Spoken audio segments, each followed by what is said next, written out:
अथ श्रीलक्ष्मीनृसिंहसहस्रनामस्तोत्रम्। एवं युद्धमभूद्घोरम् रौद्रम् दैत्यबलैः सह नृसिंहस्याङ्गसम्भूतैर्नारसिंहैरनेकशः दैत्यकोटिर्हतास्तत्र केचिद् भीताः पलायिताः। तम् दृष्ट्वातीव सङ्क्रुद्धो हिरण्यकशिपुः स्वयम् भूतपूर्वैरमृत्युर्म इति ब्रह्मवरोत्ततः ववर्ष सरवर्षेण नारसिंहो वृषम्बली द्वन्द्वयुद्धमभूदुग्रम् दिव्यवर्षसहस्रकम् दैत्येन्द्रे साहसम् दृष्ट्वा देवाश्चेन्द्रपुरोगमाः।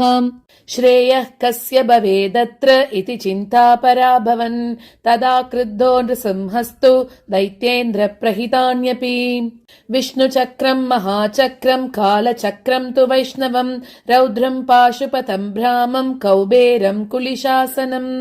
आग्नेयम् वारुण्यम् सौम्यम् मोहनम् सौरपार्वतम् भार्गवादिबहून्यस्त्राण्यभक्षयत कोपनः सन्ध्याकाले सभाद्वारे स्वाङ्गे निक्षिप्य भैरवः ततः कङ्गदरम् दैत्यम् जग्राह नरकेसरी हिरण्यकशिपोर्वक्षो विदार्यातीव रोषितः उद्धृत्य चान्द्रमालानि नखैर्वज्रसमप्रभैः मेने कृतार्थमात्मानम् सर्वतः पर्यवैक्षत हर्षिता देवता सर्वाः पुष्पवृष्टिमवाकिरन् देवदुन्दुभयो नेतुर्विमलाश्च दिशो भवन् नरसिंहमतीवोग्रम् विकीर्णवदनम् वृषम् लेलिहानम् च गर्जन्तम् कालानलसमप्रभम् अतिरौद्रम् महाकायम् महादंष्ट्रम् महारुतम् महासिंहम् महारूपम् दृष्ट्वा संक्षुभितम् जगत् सर्वदेवगणैः सार्धम् तत्रागत्य पितामहः आगन्तुकैर्भूतपूर्वैर्वर्तमानैरनुत्तमैः गुणैर्नाम सहस्रेण तुश्चावश्रुतिसम्मतैः ध्यानम् सत्यज्ञानसुखस्वरूपममलम् क्षीराब्धिमध्ये स्थितम् योगारूढमतिप्रसन्नवदनम् भूषा सहस्रोज्ज्वलम् त्रयक्षम् चक्रपिनाकसाभयवरान् बिभ्राणमर्कच्छविम् छत्रीभूतपणीन्द्रमिन्दुधवलम् लक्ष्मीनृसिंहम् भजे उपास्महे नृसिंहाख्यम् ब्रह्मवेदान्तगोचरम् भूयो लालितसंसारच्छेदहेतुम् जगद्गुरुम् ब्रह्मोवाच ॐ नमो नारसिंहाय वज्रदंष्ट्राय वज्रिणे वज्रदेहाय वज्राय नमो वज्रनकाय च वासुदेवाय वन्द्याय वरदाय वरात्मने वरदाभयहस्ताय वराय वररूपिणे वरेण्याय वरिष्ठाय श्रीवराय नमो नमः प्रह्लादवरदायैव प्रत्यक्षवरदाय च परात्परपरेशाय पवित्राय पिनाकिने पावनाय प्रसन्नाय पाशिने पापहारिणे पुरुष्टुताय पुण्याय पुरुहूताय ते नमः तत्पुरुषाय तद्ध्याय पुराणपुरुषाय च पुरोधसे पूर्वजाय पुष्कराक्षाय ते नमः पुष्पहासाय हासाय महाहासाय शार्ङ्गिने सिंहाय सिंहराजाय जगद्वश्याय ते नमः अट्टहासाय रोषाय जलवासाय ते नमः भूतावासाय भासाय श्रीनिवासाय खड्गिने कङ्गजिह्वाय सिंहाय खड्गवासाय ते नमः नमो मूलादिवासाय धर्मवासाय धन्विने धनञ्जयाय धन्याय नमो मृत्युञ्जयाय च शुभञ्जयाय सूत्राय नमः शत्रुञ्जयाय च निरञ्जनाय नीराय निर्गुणाय गुणाय च निष्प्रपञ्चाय निर्वाणप्रदाय निबिडाय च निरालम्बाय नीलाय निष्कलाय कलाय च निमेषाय निबन्धाय निमेषगमनाय च निर्द्वन्द्वाय निराशाय निश्चयाय निराय च निर्मलाय निबन्धाय निर्मोहाय निराकृते नमो नित्याय सत्याय सत्कर्मनिरताय च सत्यध्वजाय मुञ्जाय मुञ्जकेशाय केशिने हरीशाय च शेषाय गुडाकेशाय वै नमः सुकेशायोर्ध्वकेशाय केशिसंहारकाय च जलेशाय स्थलेशाय पद्मेशायोग्ररूपिणे कुशेशयाय कूलाय केशवाय नमो नमः सूक्तिकर्णाय सूक्ताय रक्तजिह्वाय रागिने दीप्तरूपाय दीप्ताय प्रदीप्ताय प्रलोभिने प्रच्छिन्नाय प्रबोधाय प्रभवे विभवे नमः। प्रभञ्जनाय पान्ताय प्रमाया प्रमिताय च प्रकाशाय प्रतापाय प्रज्वलायोज्ज्वलाय च ज्वालामाला स्वरूपाय ज्वलजिह्वाय ज्वालिने महोज्ज्वालाय कालाय कालमूर्तिधराय च कालान्तकाय कल्पाय कलनाय कृते नमः। कालचक्राय शक्राय वषट्चक्राय चक्रिणे अक्रूराय कृतान्ताय विक्रमाय क्रमाय च कृतिने कृत्तिवासाय कृतज्ञाय कृतात्मने संक्रमाय च क्रुद्धाय क्रान्तलोकत्रयाय च अरूपाय स्वरूपाय हरये परमात्मने अजयायादिदेवाय अक्षयाय क्षयाय च अघोराय सुघोराय घोरघोरतराय च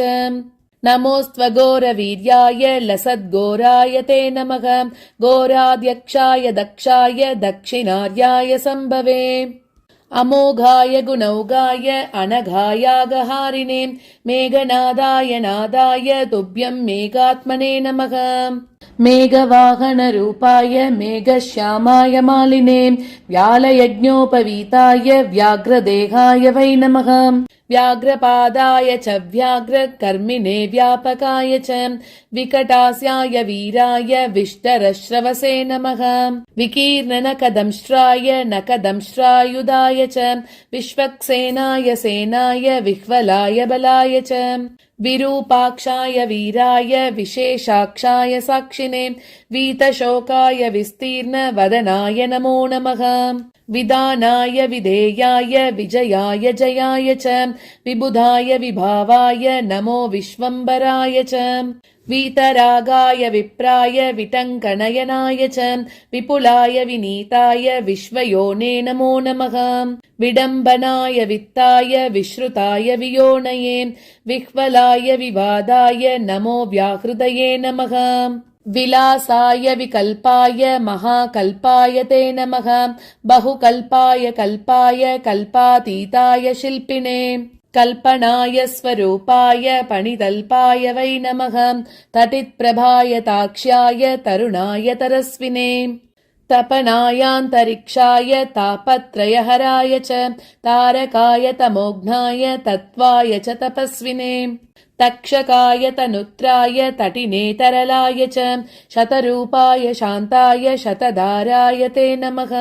शतपत्राय ताक्षाय स्थितये शतमूर्तये शतक्रतुस्वरूपाय शाश्वताय शतात्मने नमः। सहस्रशिरसे सहस्रवदनाय च सहस्राक्षाय देवाय दिशाश्रोत्राय ते नमः। नमः सहस्रजिह्वाय महाजिह्वाय ते नमः। सहस्रनामधेयाय सहस्रजठराय च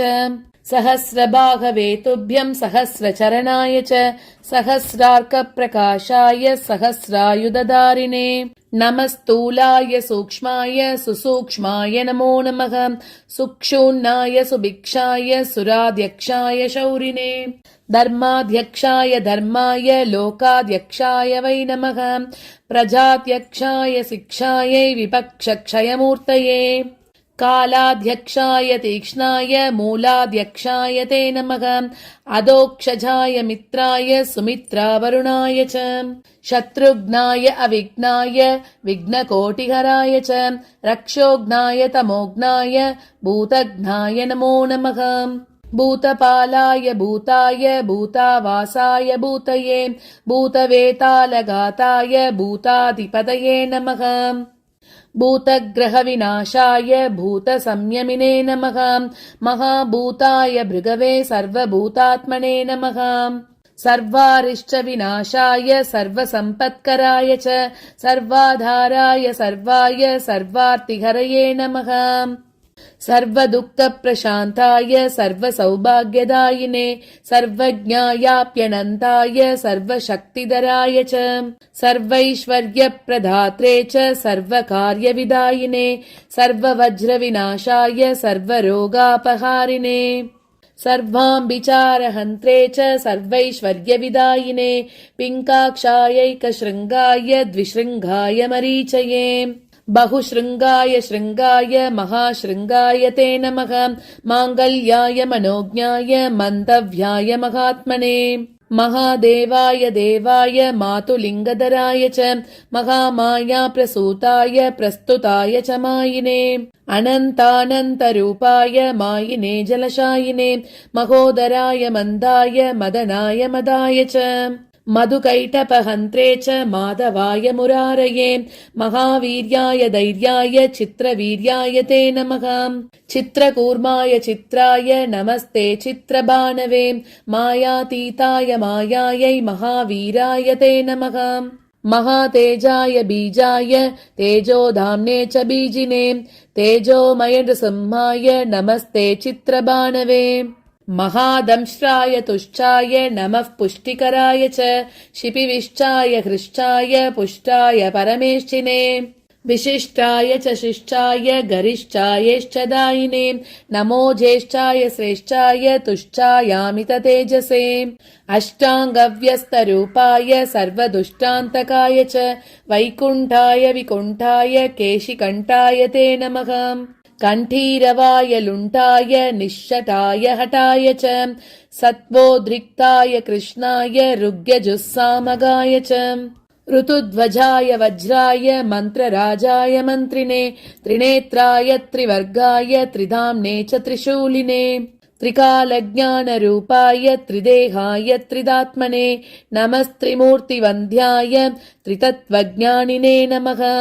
अक्षोभ्यायानिरुद्धाय अप्रमेयाय भानवे अमृताय अनन्ताय अमितायामितौजसे अपमृत्युविनाशाय अपस्मारविकादिने अन्नदायान्नरूपाय अन्नायान्नभुजे नमः नाध्याय निरवध्याय वेद्यायाद्भुतकर्मणे सत्योजाताय संगाय वैद्युताय नमो नमः अध्वातीताय सत्त्वाय वागतीताय वाग्मिने वागीश्वराय गोपाय गोहिताय गवाम्पते गन्धर्वाय गम्भीराय गर्जितायोर्जिताय च पर्जन्याय प्रबुद्धाय प्रधानपुरुषाय च पद्माभाय सुनाभाय पद्मनाभाय मानिने पद्मेन्द्राय पद्माय पद्मायाः पतये नमः पद्मोदराय पूताय पद्मकल्पोद्भवाय च नमो हृत्पद्मवासाय भूपद्मोद्धरणाय च शब्दब्रह्मस्वरूपाय ब्रह्मरूपधराय च ब्रह्मणे ब्रह्मरूपाय पद्मनेत्राय ते नमः ब्रह्मदाय ब्राह्मणाय ब्रह्मब्रह्मात्मने नमः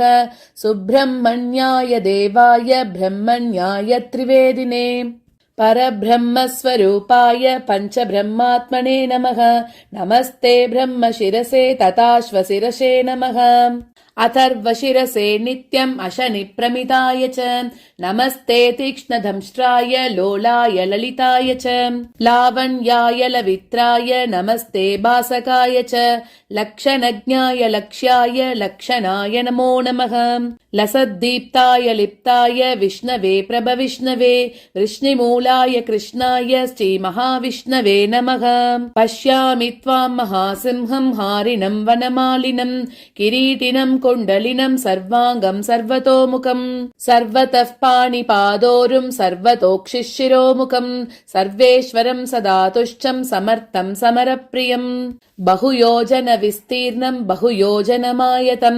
बहुयोजनहस्ताङ्घ्रिं बहुयोजननासिकं महारूपं महावक्त्रं महादंष्ट्रं महाभुजं महानादं महारौद्रं महाकायं महाबलम् आनाभेर्ब्रह्मणो रूपम् आकलाद्वैष्णवं तथा आशीर्षाद्रुद्रमीशानं तदग्रे सर्वतः शिवम् नमोऽस्तु नारायण नारसिंह नमोऽस्तु नारायण वीरसिंह नमोऽस्तु नारायण क्रूरसिंह नमोऽस्तु नारायण दिव्यसिंह नमोऽस्तु नारायण व्याघ्रसिंह नमोऽस्तु नारायण पुच्छसिंह नमोऽस्तु नारायण पूर्णसिंह नमोऽस्तु नारायण रौद्रसिंह नमो नमो भीषणभद्रसिंह नमो नमो विज्वलनेत्रसिंह नमो नमो बृंहितभूतसिंह नमो नमो निर्मलचित्रसिंह नमो नमो निर्जितकालसिंह नमो नमो कल्पितकल्पसिंह नमो नमः कामदकामसिंह नमो नमस्ते भुवनैकसिंह द्यावा पृथिव्योरितमन्तरं हि व्याप्तं द्वयैकेन दिशश्च सर्वाः दृष्ट्वाद्भुतं रूपमुग्रं तवेदं लोकत्रयं प्रव्यथितं महात्मन् अमीहित्वा सुरसङ्घा विशन्ति केचित् भीताः प्राञ्जलयो गृह्णन्ति स्वस्तीत्युक्त्वा मुनयः सिद्धसङ्घाः स्तुवन्ति त्वां स्तुतिभिः पुष्कलाभिः रुद्रादित्या वसवो ये च साध्याः विश्वे देवा मरुतः शोष्मपाश्च गन्धर्वयक्षासुरसिद्धसङ्घा वीक्षन्ति त्वां विस्मिताश्चैव सर्वे लेलिह्यसे ग्रसमानसमन्तात् लोकान् समग्रान् वदनैर्ज्वलद्भिः तेजोभिरापूर्य जगत्समग्रं भासस्तवोग्राः प्रतपन्ति विष्णु भविष्णुस्त्वं सहिष्णुस्त्वं प्राजिष्णुर्जिष्णुरेव च पृथिवीह्यन्तरिक्षं त्वं प्रवतारण्यमेव च कलाकाश्चाविलिप्तस्त्वं मुहूर्तप्रहरादिकम् अहोरात्रं त्रिसन्ध्यं च पक्षमासर्तुवत्सराः युगादिर्युगभेदस्त्वं संयुगो युगसन्धयः नित्यं नैमित्तिकं दैनं महाप्रलयमेव च करणं कारणं कर्ता भर्ता हर्ता त्वमीश्वरः सत्कर्ता सत्कृतिर्गोप्ता सच्चिदानन्दविग्रहः प्रणस्त्वं प्राणिनां प्रत्यगात्मा त्वं सर्वदेहिनां सुज्योतिस्त्वं परञ्ज्योतिरात्मज्योतिः सनातनः ज्योतिर्लोकस्वरूपस्त्वं ज्योतिर्ज्ञज्योतिषां पतिः स्वाहाकारस्वदाकारो वषट्कारः कृपाकरः हन्तकारो निराकारो वेदाकारश्च शङ्करः अकारादिहकारान्त ओङ्कारो लोककारकः एकात्मा त्वमनेकात्मा चतुरात्मा चतुर्भुजः चतुर्मूर्तिश्चतुर्दंश्रच्चतुर्वेदमयोत्तमः लोकप्रियो लोकगुरुर्लोकेश लोकनायकः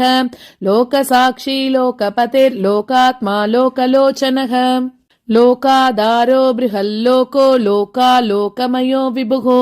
लोककर्ता विश्वकर्ता कृतावर्तः कृतागमः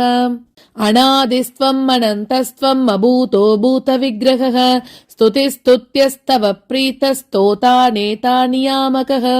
त्वम् गतिस्त्वम् मतिर्मह्यम् पिता माता गुरुः सखा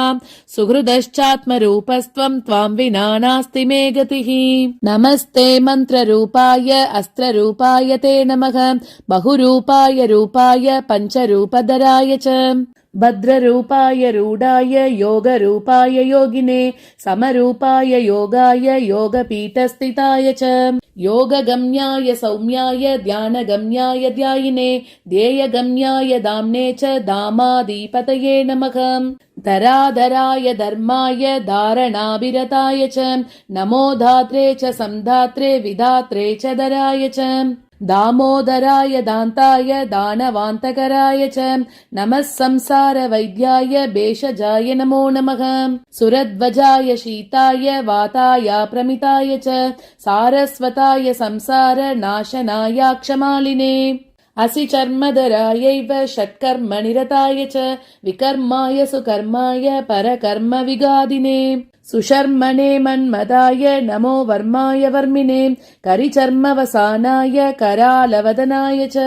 कवये पद्मगर्भाय भूतगर्भगृणानिधे ब्रह्मगर्भाय गर्भाय बृहद्गर्भाय दूर्जटे नमस्ते विश्वगर्भाय श्रीगर्भाय जितारये नमो हिरण्यगर्भाय हिरण्यकवचाय च हिरण्यवर्णदेहाय हिरण्याक्षविनाशिने हिरण्यकशिपोर्हन्त्रे हिरण्यनयनाय च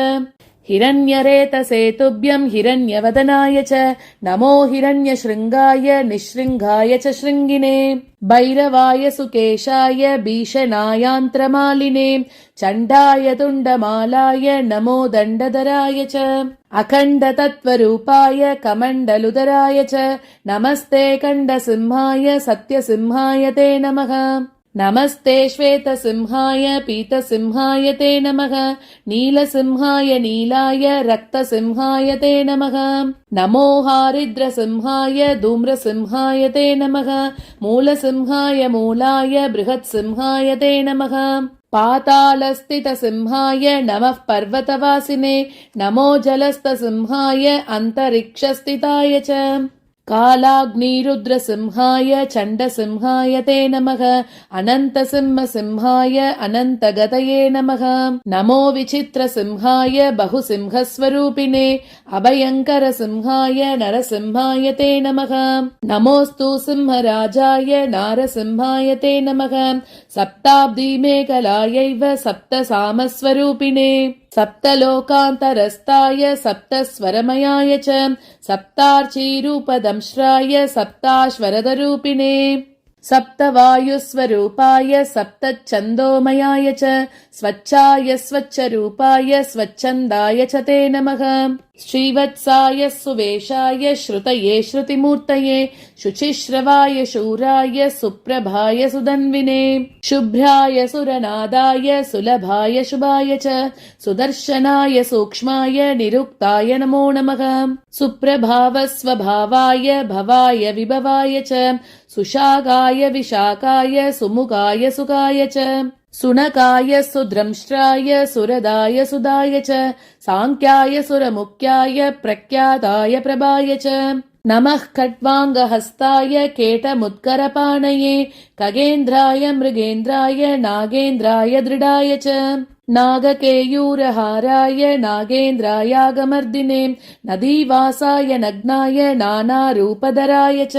नागेश्वराय नागाय नमिताय नराय च नागान्तकरतायैव नरनारायणाय च नमो मत्स्यस्वरूपाय कच्छपाय नमो नमः नमो यज्ञवराहाय नरसिंहाय ते नमः विक्रमाक्रान्तलोकाय वामनाय महौजसे नमो भार्गवरामाय रावणान्तकराय च नमस्ते बलरामाय कंसप्रध्वंसकारिणे बुद्धाय बुद्धरूपाय तीक्ष्णरूपाय कल्किने आत्रेयायाग्निनेत्राय कपिलाय द्विजाय च क्षेत्राय पशुपालाय पशुवक्त्राय ते नमः गृहस्थाय वनस्थाय यतये ब्रह्मचारिणे स्वर्गापवर्गदात्रे च तद्भोक्त्रे च मुमुक्षवे शालग्रामनिवासाय क्षीराब्धिशयनाय च श्रीशैलाद्रिनिवासाय शैलावासाय ते नमः योगिहृद्पद्मवासाय महाहासाय ते नमः गुहावासाय गुह्याय गुप्ताय गुरवे नमः नमो मूलादिवासाय नीलवस्त्रधराय च पीतवस्त्राय शस्त्राय रक्तवस्त्रधराय च रक्तमाला विभूषाय रक्तगन्धानुलेपिने दुरन्तराय धूर्ताय दुर्धराय धराय च दुर्मदाय दुरन्ताय दुर्धराय नमो नमः दुर्निरीक्षाय निश्चाय दुर्दर्शाय द्रुमाय च दुर्बोधाय दुराशाय दुर्लभाय नमो नमः दृप्ताय दीप्तवक्त्राय अदृप्तनयनाय च उन्मत्ताय प्रमत्ताय नमो दैत्यारये नमः रसज्ञाय रसेशाय आरक्तरसनाय च पत्याय परितोषाय रत्याय रसिकाय च ऊर्ध्वकेशोर्ध्वरूपाय नमस्ते चोर्ध्वरेतसे ऊर्ध्वसिंहाय सिंहाय नमस्ते चोर्ध्वबाहवे परभ्रत्वंसकायैव शङ्खचक्रधराय च गदापद्मधरायैव पञ्चपानधराय च कामेश्वराय कामाय कामपालाय कामिने नमः कामविहाराय कामरूपधराय च सोमसूर्याग्निनेत्राय सोमपाय नमो नमः नमः सोमाय वामाय वामदेवाय ते नमः सामस्वनाय सौम्याय भक्तिगम्याय वै नमः कूष्माण्डगणनाथाय सर्वश्रेयस्कराय च भीष्माय भीकरायैव भीमविक्रमणाय च मृगग्रीवाय जीवाय जितायाजितकाशिने जटिने जामदग्न्याय नमस्ते जातवेदसे जपाकुसुमवर्णाय जप्याय जपिताय च जरायुजायाण्डजाय स्वेदजायोद्भिज्जाय च जनार्दनाय रामाय जाह्नवीजनकाय च जराजन्मादिदूराय प्रद्युम्नाय प्रमोदिने जिह्वा रौद्राय रुद्राय वीरभद्राय ते नमः